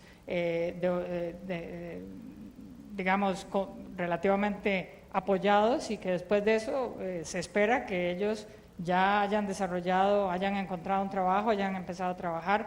La mayor parte de esa gente nunca había trabajado, no había tenido un oficio, un horario. Entonces, bueno, son procesos yo creo muy interesantes, pero claro, la felicidad de la gente cuando tiene esa opción, y la felicidad de las familias cuando ven que sus hijos van a tener posibilidad de salir de ahí, de tener una educación, de tener oportunidades, es claramente inmensa. A veces tal vez un poco exagerada porque no saben los grandes desafíos que les van a venir después, pero realmente es una gran oportunidad para la gente y es parte de lo que nosotros tratamos de hacer en colaboración también, obviamente apoyando al ACNUR en esos temas, y es de promover la aceptación de países de refugiados para reasentamiento. Sí, es que me parece importante que tengan ustedes idea de lo que esas cifras significan en el marco de estas realidades humanas que ahora nos describía doña Laura.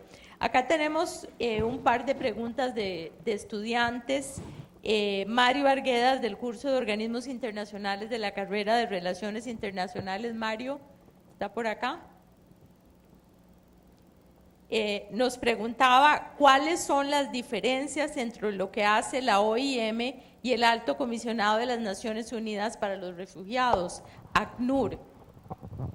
Bueno, Somos dos organizaciones que trabajamos muy de cerca. Cuando yo hablaba de quiénes son los migrantes, les hablé justamente de los refugiados y los solicitantes de asilo, que son un número de los migrantes que existen, un número relativamente pequeño comparado con el número grande que son los migrantes, pero el trabajo del ACNUR tiene, bueno, no soy yo la que les voy a explicar cuál es el trabajo del ACNUR, debe haber de repente algún colega acá del ACNUR que pueda explicárselos mejor, pero básicamente ellos tienen la Convención sobre el Refugio de 1951, que es la que crea las condiciones y los requerimientos para tener el estatuto de refugiado. El ACNUR facilita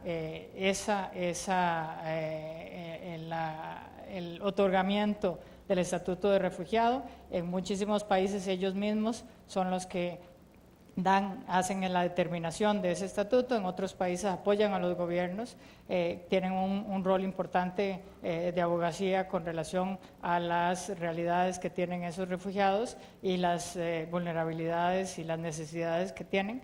Y al mismo tiempo tienen una serie de responsabilidades a nivel global. La OIM ve el tema migratorio de otra cantidad de gente.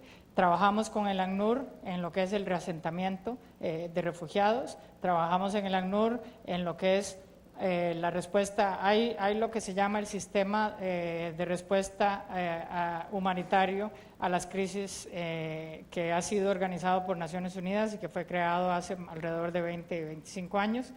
En ese sistema de respuesta humanitaria de emergencias, ACNUR y OIM compartimos ciertas responsabilidades, somos responsables de la coordinación de los campamentos. Justamente ellos son responsables de la coordinación de campamentos a nivel de conflictos políticos, nosotros somos responsables de la coordinación de campamentos en los casos de desastres naturales. O sea que son dos organizaciones que han históricamente trabajado en temas separados, pero que se mezclan bastante a menudo y que además requieren de una coordinación bastante importante, porque yo diría que tal vez si existe eso en los organismos internacionales, yo diría que el ACNUR es nuestro primo hermano. Muchas gracias. Una pregunta de Nicole Alfaro, de Psicología. Nicole, ahí está, párate. Nicole es estudiante de psicología y ella pregunta ¿qué impacto social va a tener en la próxima década las crecientes tasas de migración en Centroamérica y qué tipo de acciones deberíamos tomar en cuenta quienes estudiamos psicología para prepararnos para esa labor profesional que nos espera? Muchas gracias.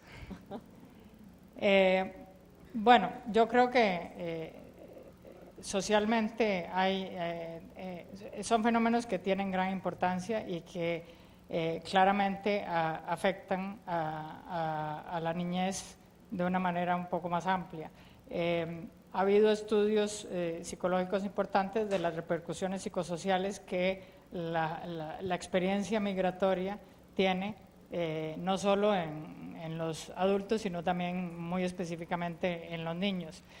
Parte de los problemas que estamos viendo en Centroamérica en este momento es que hay una gran cantidad de niños detenidos y sabemos que hay estudios importantes que determinan que los niños en detención sufren impactos psicológicos importantes que salen en el futuro.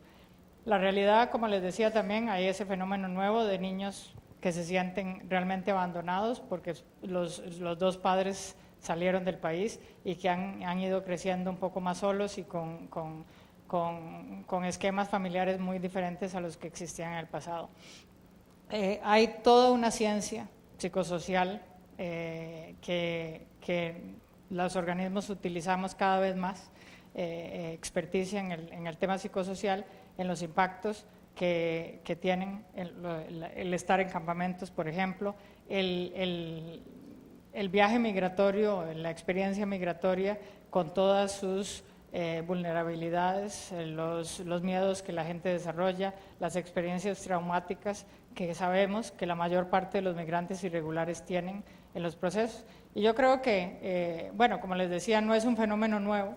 Ha habido niños que migran, pero ciertamente la realidad de hoy, el incremento de la migración infantil va a tener consecuencias en el futuro, en esta generación, cuando lleguen a una edad superior.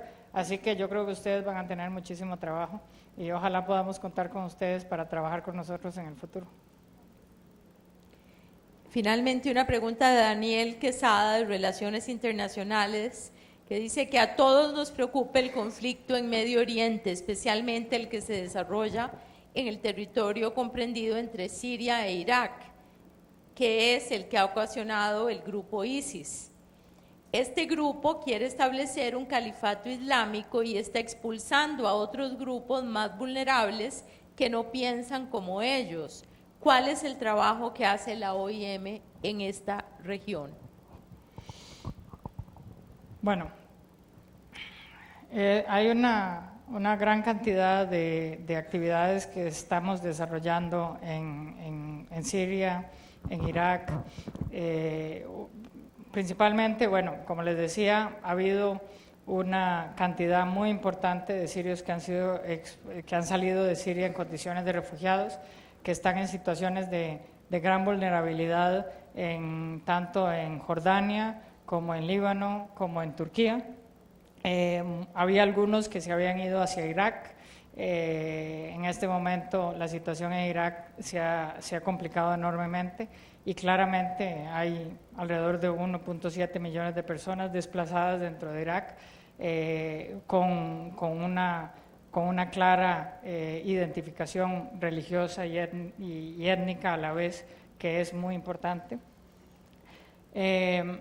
Nuestras actividades están relacionadas con, bueno, apoyar a los desplazados internos dentro de Irak, a los desplazados y a los que han sido externos de Siria. Tenemos una gran cantidad de actividades en Jordania, en Líbano y en Turquía. En algunos países hemos creado campos, en otros países el ACNUR, apoyamos al ACNUR que ha creado campos. Distribuimos una cantidad de ítems importantes que son de non-food items, se llaman en inglés, de asistencia para la gente, para que se mantenga, tiendas de campaña, diversas cosas para cocinar, utensilios de cocina, etcétera. Hacemos transporte de las fronteras en el momento que cruzan la frontera de Siria hacia los campamentos. Damos asistencia psicosocial a las víctimas que identificamos, también favorecemos la identificación de gente que tiene necesidades de salud o condiciones de salud que los afectan, para llevarlos a ofrecerles la asistencia necesaria. El sistema humanitario en sí está basado en dos principios. Uno es el mandato y otro es la capacidad, la presencia. Cuando los organismos internacionales respondemos a situaciones de emergencia, nos fijamos menos en el mandato y más en la capacidad de una organización de responder. Y realmente yo creo que así debe ser, porque los mandatos son teóricos. La realidad es que hay organismos internacionales que están presentes en algunos lugares y otros que no lo están. Independientemente de quién tenga el mandato, cuando se trata de salvar vidas, cuando se trata de asistir a gente en vulnerabilidades extremas y con necesidades básicas que no se pueden llenar, cualquier organismo que esté ahí debe hacerlo, y debe hacerlo lo más rápido y lo más eficientemente posible. Entonces, hay una gran colaboración a nivel internacional, pero definitivamente la situación del Medio Oriente es una situación extremadamente compleja, políticamente muy compleja, y que tiene consecuencias humanitarias realmente muy graves, que si continúa así puede llevar a una redefinición de todo el Oriente Medio, que puede terminar en un problema, yo creo, bastante importante. Bueno, antes de ver si hay alguna pregunta en el público, que tendría que ser ya breve, dada la hora, yo quería aprovechar para agradecerle a Percy Rodríguez, director de la Escuela de Relaciones Internacionales, por el extraordinario trabajo que ha hecho con su equipo en la organización de esta actividad, también a Luis Diego Vega, director de Psicología, a Katia Ortega y a Melissa Quesada de la Rectoría, que han hecho posible también esta actividad. Y quería preguntar a ver si hay alguien en el público que quisiera hacer algún comentario o plantear alguna pregunta. Don Percy, yo le rogaría, tenemos aquí un micrófono, no sé si tenemos otros por allá.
Bien, para mí realmente esta es una gran satisfacción ver una actividad de este tipo en la Universidad Latina. Mis estudiantes, que por aquí veo algunos, por supuesto, saben que siempre desde mi perspectiva filosófica trato de hacer una invitación al humanismo, que es precisamente lo que nos está afectando.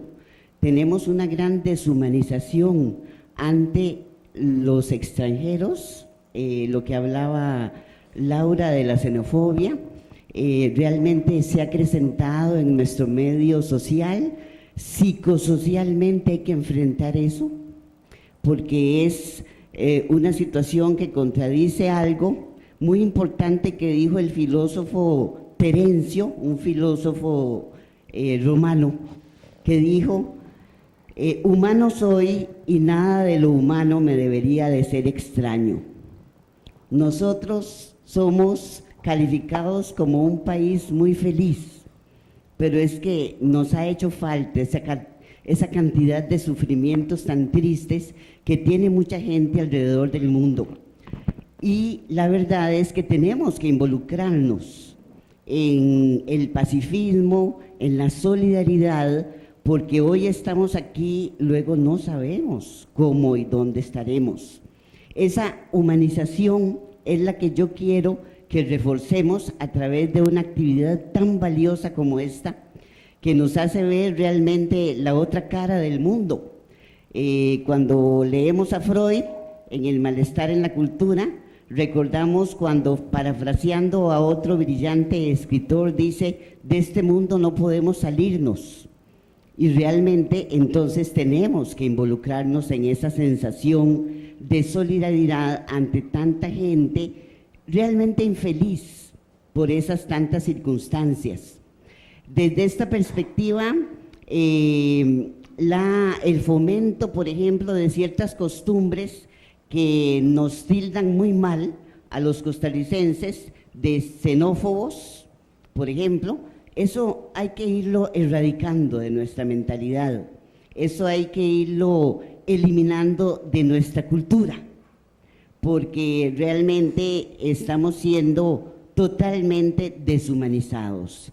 Me encanta esta actividad y estoy viendo una situación también muy diferente a la que, bueno, Clotilde y yo vivimos en la Universidad de Costa Rica con la migración de los chilenos a nuestra institución en donde llegaron precisamente a enseñarnos porque eran intelectuales. Entonces era otra manifestación muy diferente.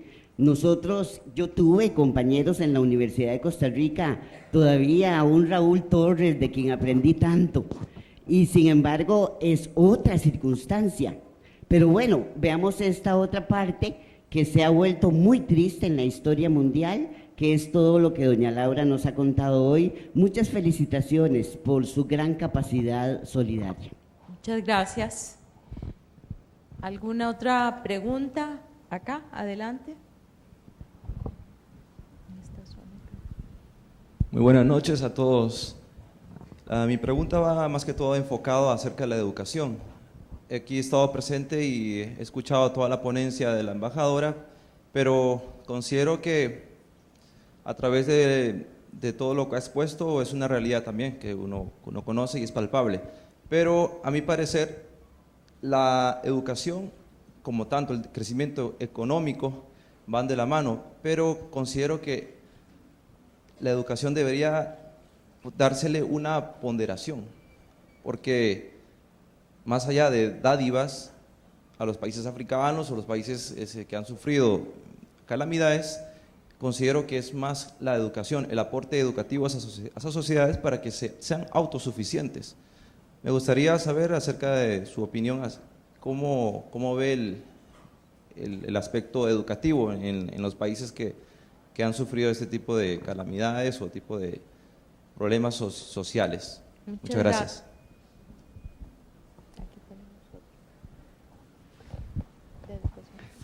Bueno, un comentario a la señora por allá.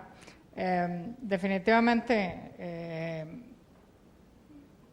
tal vez vivimos en una época donde el humanismo es menos bien recibido y mucho menos tal vez promovido que en otras épocas. En este momento la OIM en Colombia tiene un experimento social muy interesante que les voy a contar. Tuvimos y que ha demostrado una cosa muy impresionante.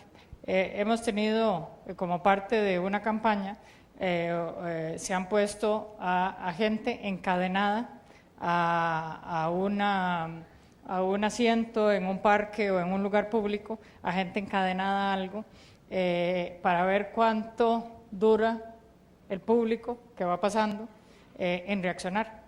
Y el resultado es que el tiempo mínimo para que alguien reaccione, a pesar de que todo el mundo ve que esa persona está encadenada, son 7 minutos. Durante 7 minutos la gente que pasa la ve a la persona encadenada y no hace absolutamente nada, lo cual es impresionante. Por otro lado, otro de los resultados muy interesantes es que las clases sociales más bajas son las que reaccionan primero, son las que tratan de ayudar primero a la persona y no son las clases sociales más altas. Y que una vez que la primera persona reacciona, hay un inmediato reacción grupal, que una vez que una persona reacciona, muchísima gente empieza a reaccionar y todo el mundo, sin distinción de clase social, reacciona. Si hoy requerimos 7 minutos para ver una persona encadenada y reaccionar, imagínese usted el tiempo que requerimos para otras cosas. Definitivamente, y es por eso que yo digo, absolutamente una de las condiciones esenciales de realizar una política migratoria que tenga lógica es que esa política migratoria tiene que tener conciencia y tener como centro la persona humana. Y mientras sigamos viendo a los migrantes como estadísticas, eso no va a pasar. Hoy estamos, ayer estamos y hoy llorando a 500 migrantes que probablemente murieron en el Mediterráneo ayer porque los traficantes que los llevaban los obligaron a pasarse a un barco más pequeño y como no quisieron pasarse, les hundieron el barco donde estaban. Esas situaciones en el siglo XXI no pueden pasar.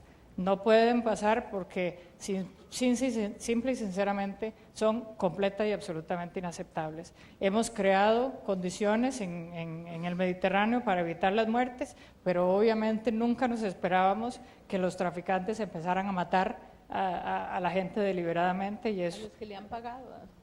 que les han pagado por lo menos $2,000 o $3,000 por persona. Independientemente de que les hayan pagado, el hecho de que haya gente que sea capaz de hundir una lancha con 500 personas, mujeres, niños, mujeres embarazadas y hombres, es completamente inaceptable. Así que definitivamente tenemos que trabajar ese humanismo absoluta y totalmente. La educación, por supuesto que la educación juega un papel fundamental, pero la educación no limita la migración, favorece, eso sí, una migración mucho más ordenada y una migración de gente mucho más capacitada. La realidad de los lugares donde hay unos grandes flujos migratorios que se van son realidades también mucho más complejas. La educación ciertamente es un elemento fundamental en el proceso, pero son realidades políticas, económicas, de desarrollo, de dependencias históricas que no son tan simples de solucionar solo y única y exclusivamente con un buen sistema de educación.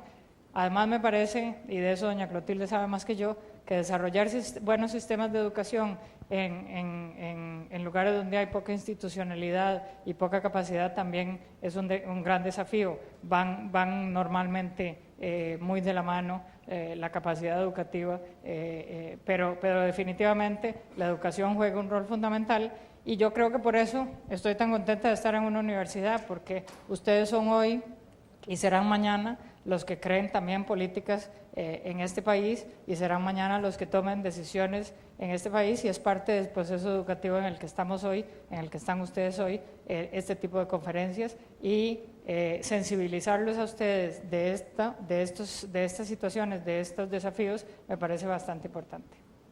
Vamos a aceptar una última pregunta y le dejamos luego a doña Laura un cierre.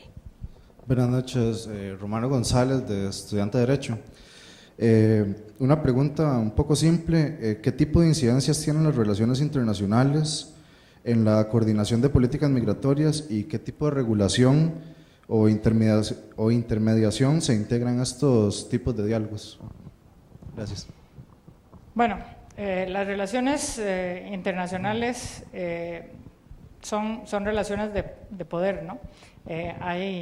Hay países que son más poderosos que otros. En el tema migratorio eso se ve muy claramente.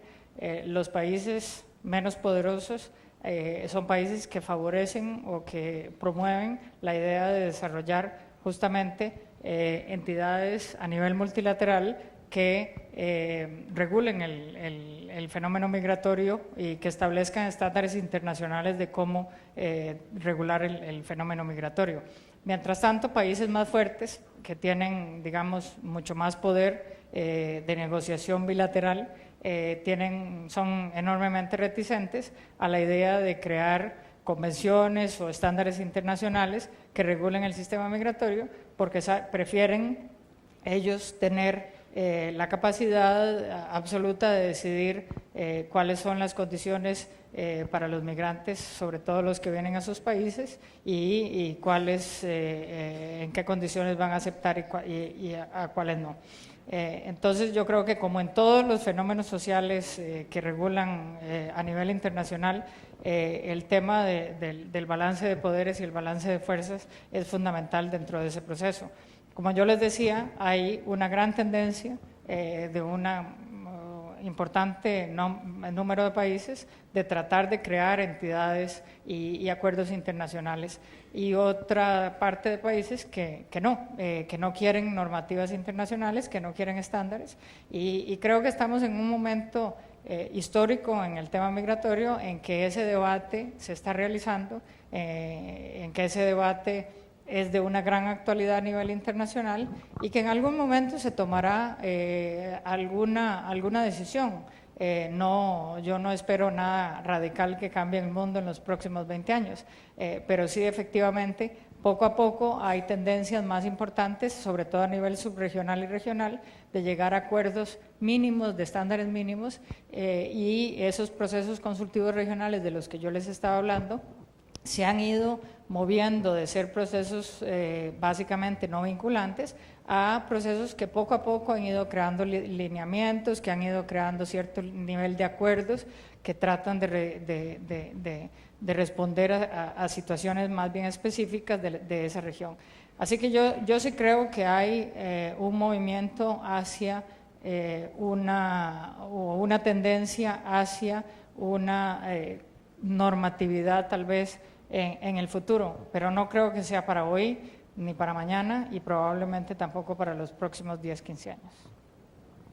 Bueno, doña Laura, muchísimas gracias. Le dejamos a usted un espacio para que haga un cierre y le agradecemos muchísimo el tiempo que nos ha dedicado y lo estimulante que ha sido su intervención, que nos ha hecho pensar, que nos ha hecho preocuparnos de ciertas realidades y además asumir también alguna posición por transformar poco a poco algunas de esas realidades de las que usted nos ha hablado. Muchísimas gracias. No, agradecerles a todos la presencia aquí. Realmente me alegra mucho, como les decía al inicio, ver una serie de caras familiares y de amigos conocidos y sobre todo ver una serie de gente joven que está interesada en el tema migratorio, que está interesada en comprender y ojalá estén interesados en ser parte de las soluciones que el tema migratorio requiere. Yo creo que estamos en una época donde la gente joven en el futuro va a tener como principal problema, y ustedes son de la generación que van a tener como principal problema el encuentro o la búsqueda de un trabajo que les satisfaga las expectativas que ustedes tienen y que corresponda al nivel de educación que ustedes han logrado tener. Y la realidad del mundo de hoy, del siglo XXI, es que la gente como ustedes anda buscando ese trabajo en cualquier lugar del mundo, no necesariamente en el barrio en el que ustedes nacieron, en la ciudad en que ustedes nacieron, en el país que ustedes nacieron. Y hay una gran cantidad de jóvenes que están en un proceso de emigrar. El mundo definitivamente es mucho más pequeño, es mucho más fácil. La capacidad de interconexión que existe hoy no tiene nada que ver a la que existía cuando yo me fui de Costa Rica hace, ya no les cuento cuántos años para que no entiendan cuán vieja soy, pero realmente yo creo que es una gran oportunidad y ustedes tienen que ser parte activa de esa gran oportunidad que se les va a presentar en el futuro. Yo de verdad quisiera, doña Clotilde, agradecerle, no solo por haberme invitado, sino además por esta iniciativa, que me parece también una iniciativa realmente muy valiosa que ha tenido la Universidad Latina. Es cierto que hay una cantidad de costarricenses que por diferentes razones hemos llegado a puestos en organismos internacionales de un nivel bastante elevado y que creo que tenemos mucho que compartir y mucho interés en compartirlo, y no siempre en Costa Rica se nos abre la posibilidad de compartirlo. Así que yo le agradezco enormemente esta oportunidad y ha sido un placer compartir con ustedes este rato. Muchísimas gracias. Doña Laura tiene la universidad para cuando usted quiera volver.